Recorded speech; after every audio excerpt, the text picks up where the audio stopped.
आज की वीडियो के वॉइस ओवर को स्टार्ट करने से पहले ना मैंने सोचा कि मैं आपके साथ कोई रमज़ान से रिलेटेड कोई स्पिरिचुअल कोर्स शेयर करूं या फिर क्लीनिंग से रिलेटेड कोई मोटिवेशनल सी बात। लेकिन मैंने सोचा कि मैं आपसे अपनी स्टोरी शेयर करूं जो कि स्पिरिचुअल भी हो और मोटिवेशनल भी हो। बीइंग अ मुस्लिम हमें अपने अल्लाह पाक पर बेहद यकीन होता है, लेकिन कभी कभार हमारी कोई ख्वाहिश ना पूरी होने पर या कोई दुआ की कबूलियत ना होने पर हम अल्लाह पाक से शिकवे शिकायतें नाशुक्री करना शुरू कर देते हैं। 2024 का स्टार्ट मेरे लिए ऐसा हुआ कि अब मुझे अपने सर पर छत भी नज़र नहीं आ रही थी, लेकिन फिर भी ना हिम्मत हारी ना हौसला, अपने रब पर मुकम्मल यकीन रखा और अपने अल्लाह ताला से मैंने तहज्जुद में सिर्फ अपने लिए एक छत मांगी। तो उस वक्त मैंने अपने बच्चों का हक अपने ससुराल से मांगा। पहले तो उन्होंने इनकार कर दिया, लेकिन मैंने हिम्मत भी ना हारी और अपने रब पर यकीन भी रखा। बिल्कुल मैंने नाशुक्री नहीं की। मैंने सिर्फ इतना कहा कि मेरे अल्लाह तू चाहता तो ये होता, अगर तू नहीं चाह रहा तो ये नहीं होगा। और यकीन करें तीसरे ही दिन उन्होंने मुझे खुद कॉल की और खुद कॉल करके कहा कि ये घर तुम्हारा है और तुम खुद ही हाली करवाओ, हमारे कहने पे तो वो लोग हाली भी नहीं करेंगे। तो बस फिर अपने रब पर यकीन रखें ना, तो दुनिया की कोई चीज़ नहीं जो हमें मिल नहीं सकती अगर हमारा रब चाहे, और अगर वो ना चाहे तो हम दुनिया की हर एक कोशिश कर लें लेकिन वो चीज़ हमें नहीं मिल सकती। तो बस अपने अल्लाह पाक पर यकीन रखें। रमज़ान आने वाला है और रमज़ान की जितनी रहमतें बरकतें समेट सकती हैं उतनी समेटे। और ये रमज़ान से पहले के चंद काम हैं जो हमें कर लेने चाहिए ताकि हम रमज़ान की रहमतों और बरकतों को पूरी तरीके से समेट सकें। तो आज के व्लॉग में मैं आपके साथ अपने किचन की डीप क्लीनिंग शेयर करूंगी, एक्सट्रीम डीप क्लीनिंग आप इसको कह सकते हैं, और रीऑर्गेनाइजेशन भी शेयर करूंगी, आपके साथ डिफरेंट आइडियाज़ भी शेयर करूंगी ऑर्गेनाइजेशन के। तो वीडियो को स्टार्ट करते हैं। अस्सलाम वालेकुम, क्या हाल चाल है और कैसे हैं सब? उम्मीद करती हूँ सब खैरियत से होंगे। अल्हम्दुलिल्लाह मैं भी ठीक ठाक हूँ। ये जो क्लीनर अभी आपने वीडियो में देखा, इसको मैंने ना दराज से मंगवाया है। बड़ा ही ज़बरदस्त है। किसी भी किस्म की ग्रीस को रिमूव करने के लिए बस आपने क्या करना है, स्प्रे कर दें और स्प्रे करने के बाद 5 मिनट के लिए छोड़ दें। उसके बाद नॉर्मल एक कपड़ा लें, कोई उसके ऊपर कोई चीज़ ना लगाएं। जो भी आप लेमन मैक्स वगैरह के लिए, बर्तन धोने के लिए जो कपड़ा यूज़ करती हैं उससे साफ़ करें और ग्रीस मिनटों में उतर जाती है। लेकिन इसकी सिर्फ जो बॉटल थी ना वो टूटी हुई मुझे रिसीव हुई है, तो जब भी मैं स्प्रे करती वो सारा स्प्रे मेरे ऊपर और वेस्ट बहुत ज़्यादा होता था। अब स्टोव के हुड को साफ़ करने के बाद अब बारी आ जाती है मेरे इस कैबिनेट की, जहाँ पर मेरी बेसिकली वो क्रॉकरी पड़ी है जो मैं डेली बेसिस में यूज़ करती हूँ। मेरे ग्लासेस, कप्स, प्लेट्स, या सारी वो क्रॉकरी है जो मैं डेली यूज़ करती हूँ। लेकिन विद इन टाइम इसको रीऑर्गेनाइज कर करके मैं अब तंग आ चुकी थी। मुझे कोई अच्छा सोल्यूशन चाहिए था कि हर वक्त ऑर्गेनाइज्ड ही रहे। अब इसके लिए मैं 2 ऑर्गेनाइज़र यूज़ करूँगी। ये एक तो प्लेट्स को रखने के लिए और दूसरा ये 3 टियर रैक। अब 3 टियर रैक को मैं कैसे यूज़ करूँगी ये भी आप देखिएगा। मैंने अपने लास्ट व्लॉग में भी कहा था कि जब हम कोई डिफरेंट सा DIY करते हैं या आउट ऑफ द बॉक्स होके कोई भी ऑर्गेनाइजेशन करते हैं ना, और जब फिर कोई तारीफ़ करता है तो बड़ा ही अच्छा लगता है। तो बस ये जो मेरा 3 टियर रैक है, इसकी भी मैं आउट ऑफ द बॉक्स होकर सोच कर ही ना मैंने इसकी ऑर्गेनाइजेशन की है। वैसे तो बेसिकली ये स्पाइसेस रखने के लिए यूज़ होता है, लेकिन मैं इसको स्पाइसेस रखने के लिए यूज़ नहीं करूँगी। उससे पहले मैंने सारा का सारा कैबिनेट खाली कर लिया, सारे बर्तन वगैरह निकाल लिए, और अब इसको मैंने ना सिंपली वाइप आउट करना है, क्योंकि विद इन टाइम हम इनको साफ़ तो करते ही रहते हैं और अल्हम्दुलिल्लाह इतना गंदा भी नहीं कि मुझे इस पर घंटों लगें। तो बस मैंने इसको उसी क्लीनर के साथ इसको स्प्रे किया और सिर्फ एक वो कह लेना कि एक बिल्कुल ड्राई और वेट सा जो कपड़ा होता है ना वो मारा और उसके साथ इसको साफ़ किया। बिल्कुल 5 मिनट लगे और मेरे जो किचन है ना, ये किचन का जो ये कैबिनेट है ना, फटाफट से साफ़ हुआ, क्लीन हुआ, और इसको मैं साथ ही साथ ऑर्गेनाइज़ करूँगी। यहाँ पर मैं एक और टिप आपको दूँ, अगर आप किचन की क्लीनिंग का प्लान कर रही हैं ना, तो किचन की क्लीनिंग में हमेशा ये कहती हूँ कि जब भी आप कुकिंग कर रही हैं अपने कुकिंग के टाइम को ऐसे यूटिलाइज़ करें कि आप उसका 100% ले सकें। मतलब फॉर एग्जांपल अगर आप दाल चावल बना रही हैं तो दाल चावल में कितना ही टाइम लगता है और क्या ही आपकी मेहनत लगती है। बस आपने दाल चावल चढ़ा दिए और साथ आपने क्या करना है कि अपने किचन की डीप क्लीनिंग कर ले। हर दिन 5 मिनट निकाल लें और 5 मिनट ना अपने किचन के एक एक कैबिनेट को देती जाएँ। रमज़ान से पहले अभी भी काफ़ी दिन है, आपका किचन, आपका पूरा घर साफ़ सुथरा और ऑर्गेनाइज हो जाएगा।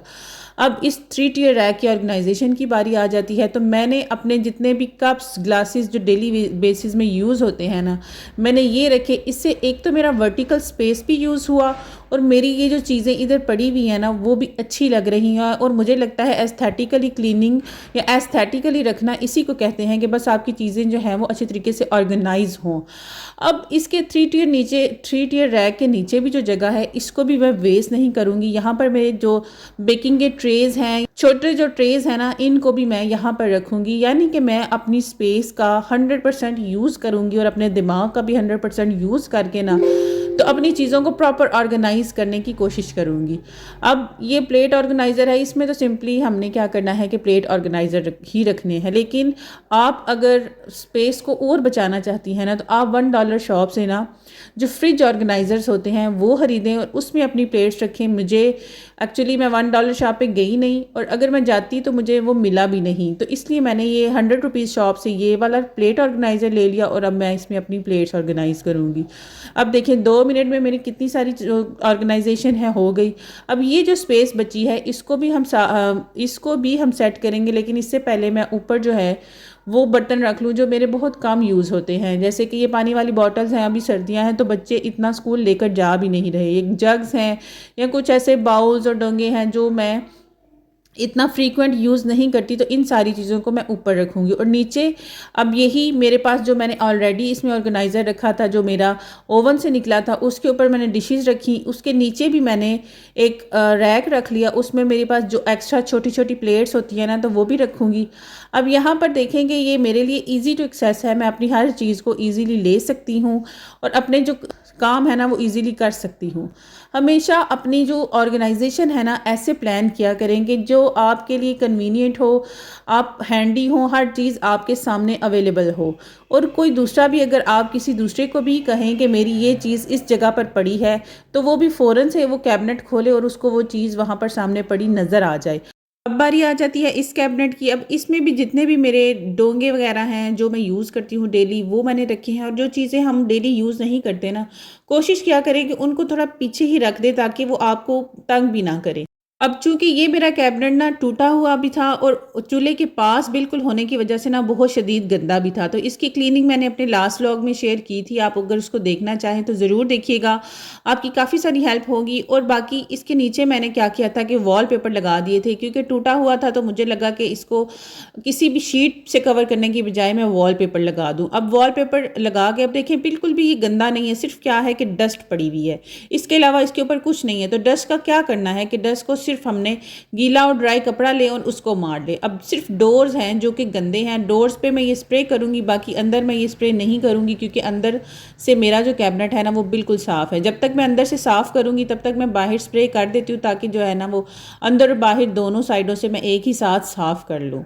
तो जब तक मैं कैबिनेट साफ़ कर रही हूँ आपसे एक रिक्वेस्ट करूँगी कि प्लीज़ एक सिंगल मदर की आप इसी तरह से हेल्प कर सकते हैं, तो प्लीज़ मेरे चैनल को लाइक शेयर और सब्सक्राइब करें, मुझे ज़्यादा से ज़्यादा सपोर्ट करें ताकि मैं अपनी लाइफ को ना एक स्टेबल पोजीशन पर ला सकूं और अपने बच्चों और अपने घर के लिए कुछ कर सकूं। तो आप लोगों से रिक्वेस्ट होगी कि मेरे चैनल को ज़्यादा से ज़्यादा सब्सक्राइब करें। आपके सिर्फ 5 से 10 मिनट मेरी लाइफ को ना बड़ी हद तक चेंज कर सकते हैं। तो प्लीज़ मेरे चैनल को सब्सक्राइब करें और मेरी वीडियोस को अपनी फ्रेंड्स और फैमिली के साथ शेयर करें। और मैंने आपसे पहले भी कहा था कि मैं आपके साथ अपनी लाइफ की प्रॉब्लम्स वाले कंटेंट या रोना धोना बिल्कुल भी शेयर नहीं करूंगी, क्योंकि रोना धोना तो कोई भी नहीं सुनना चाहता।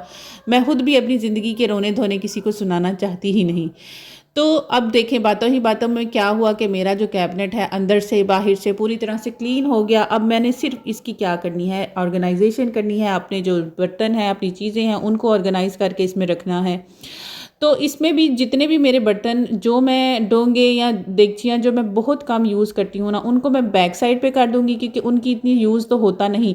तो वो आगे अगर रख दिए जाएँ तो वो हमारे लिए फिर दूसरी चीज़ों को निकालते वक्त भी हमें परेशानी का ही सामना होता है। अब इस कैबिनेट में ना जितने भी बर्तन हैं जो मैं बहुत कम यूज़ करती हूँ उनको मैंने बिल्कुल बैक साइड पे कर दिया है, और जो बर्तन मैं डेली बेसिस पर यूज़ करती हूँ अपनी फ्रिज में चीज़ों को स्टोर करने के लिए उनको मैंने सामने रख दिया है। Having a simple system in your house can make huge differences. तो अपने लिए ना एक सिंपल सिस्टम रखा करें ऑर्गेनाइजेशन का, जो आपको आपके लिए मेंटेन करना भी ईजी हो बाद में। तो अब बारी आ जाती है इस कैबिनेट की। यहाँ पर मैंने अपने जितने भी यूटेंसिल्स हैं, इलेक्ट्रिक यूटेंसिल्स, वो रखे हैं। उसके साथ साथ जो ग्रोसरी है या जो भी मसाला जात हैं स्टोर करने के लिए वो मैंने रखे हैं। बेसिक है तो ये भी साफ़ अल्हम्दुलिल्लाह, लेकिन फिर भी विद इन टाइम जो चीज़ें हैं वो तो यूज़ होने के साथ साथ साफ़ होती हैं, लेकिन जो नीचे की जगह है या जो शीट्स है ना वो बेसिकली साफ़ नहीं हो पाती। तो बस इस शीट्स को निकालेंगे, शीट्स को निकाल के इस कैबिनेट को भी नीचे से ज़रा साफ़ कर लेंगे। ये मुझे ज़रा साफ़ नहीं लग रहा था तो मैंने बस वही क्लीनर लगाया, 5 मिनट छोड़ा, और उसके बाद आप खुद यहाँ पर आपको डिफरेंस नज़र आएगा।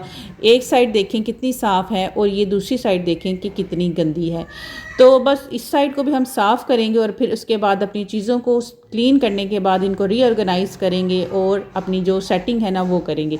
मैंने अपने किचन की जितनी भी डीप क्लीनिंग की है रमज़ान सीरीज़ से रिलेटेड, मैंने खाना बनाते वक्त ही की है। ट्रस्ट मी, मैंने कोई भी काम ऐसा नहीं किया कि मैं इसके लिए स्पेशल टाइम निकालूं और फिर करूं। हाँ, बाकी घर की क्लीनिंग के लिए मैंने डेली बेसिस पर आधा घंटा ही सही लेकिन निकाला और अपने पूरे घर को साफ़ किया। इंशाल्लाह दूसरे व्लॉग में मैं आपके साथ अपने कंप्लीट घर की क्लीनिंग शेयर करूंगी। आपके साथ बातें करते करते तो मैंने अपना तो किचन साफ़ कर लिया। अब आप भी थोड़ी सी मोटिवेशन ले लें मेरी इन बातों से, और अगर अभी तक आप प्लान कर रही हैं कि आपने अपना किचन जो है वो रमज़ान से पहले क्लीन करना है ना, तो बस फिर आज से ही शुरू हो जाएं। और अपने टाइम को कैसे यूटिलाइज़ करना है ये तो मैं आपको दूसरी दफ़ा फिर से मैंने बताया है। अगर आप कहती हैं तो मैं तीसरी दफ़ा भी बता देती हूँ कि जब भी आपने कुकिंग करनी है तो आपने क्या करना है, अपने एक कैबिनेट को लेना है और साफ़ कर लेना है। और अगर कोई मेरी बहन ये कहे कि कैबिनेट तो है ही नहीं, तो मेरी बहन कैबिनेट नहीं है, लेकिन जो भी बर्तन या जो भी चीज़ें आपने रखी हैं कुछ तो होगा, उनको साफ़ करें।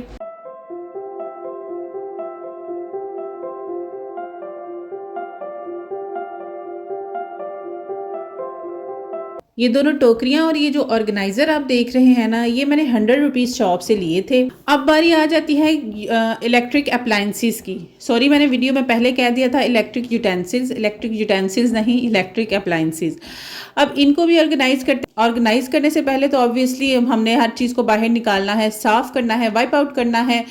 चीज़ें साफ़ ही होती हैं, सिर्फ उनको एक दफ़ा हमने वाइप आउट करना होता है और हमारा जो काम है वो हो जाता है।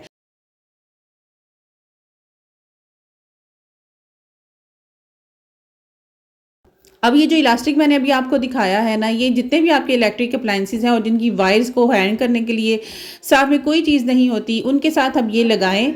और अगर आप इसको देखने के लिए मेरा व्लॉग देखना चाहते हैं तो मैं उसका लिंक आपको डिस्क्रिप्शन बॉक्स में डाल दूँगी, उसको ज़रूर देखिएगा। बहुत ही हेल्पफुल टिप्स होंगी उसमें आपके लिए। तो अब देखें, बातों ही बातों में मैंने अपने सारे अप्लायंसेस साफ़ कर लिए। अब इसी तरह देखें ना, ये जो सैंडविच मेकर होता है, इसकी वायर को तो साथ लगाने के लिए कोई चीज़ दी ही नहीं होती। तो सिंपली इसके लिए भी हमने क्या करना है कि इलास्टिक लें और उसके साथ एक बटन लगाएं और उसको साथ साफ़ कर लें। अब देखिए, सारी चीज़ों को साफ़ करने के साथ मैंने कैबिनेट को भी साफ़ करना है, और कैबिनेट को साफ़ करते साथ जो मेरा बेटा था वो भी आ गया स्कूल से और उसने कहा जी मामा मैंने तो अपने लिए ऑरेंज काटने हैं। मैंने कहा बेटे आप ऑरेंज काटें और मैं अपना काम करती हूँ।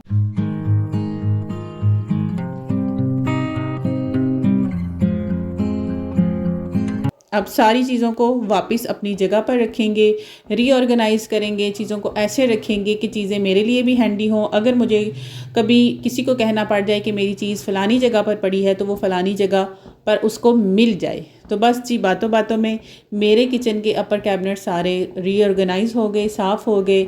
आई होप सो आपको आज की मेरी वीडियो पसंद आई होगी। अगर पसंद आई है तो चैनल को सब्सक्राइब, वीडियो को लाइक और शेयर करना मत भूलिएगा। दुआओं में याद रखिएगा। अल्लाह हाफिज़।